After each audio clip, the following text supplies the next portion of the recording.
Galing sa puno yan. Tatlo kasi ay... Gumaling na agad eh. Buti yung mga pagkakas. Ay. Ito yung mga pagkakas. Yes, you. Sino kasi mo? Makilala na. Mga bato-bato. Marami wala kayo katraso. Balik pala sa akin si... Si Dominic Utowa. Yan. Buti yung bato nila table. Sa atin nila kayo katraso. Inulit talaga niya para maano ba natin ba, ma-absorb. Nakalimutan din tayo. Hindi siya tumigil ba? Nakalimutan din sa kanya. Inulit pa siya sa kanila. May nalaman. Kaya ako pinilit na talaga. Thank you po. Ha? Ate kayo. Pangalan.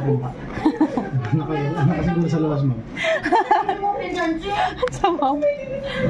Ano ako sa labas? Hindi nga ma'am. Seryoso. Kapatid ko nga. Panganay. Bunso ako. Kasi yung pangalawa. Sa tunay. Na? Okay, next. Okay, next. Ang galing na kanya, PB Stone na yan. PB Stone. Ano? Hindi nga ma'am. Seryoso. Kwent ng baso. Oo. PB, kwent ng baso. Ano? Sabi lang nagpo. Diba? PB, kwent ng baso. Alam mo, usually may problema. Alam mo yung Cupid. Kung may TV ka, may Cupid kami. Anong QP? Alam yung Cupid. Ano? Ano yung Cupid? Uwi ka na kapit ni Mama.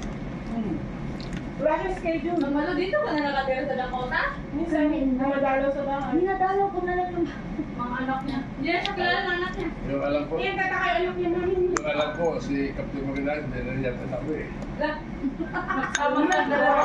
Ha? Bakit sama kayo dalawa? Issue sa'yo. Uy! Hindi naman mo! Ginawa mo ko, pero... Alam lang hindi. Mula na naman. Uy! Uy, kanina si Kagalari sa pagbibitit ng bag. Una ko na si Douglas.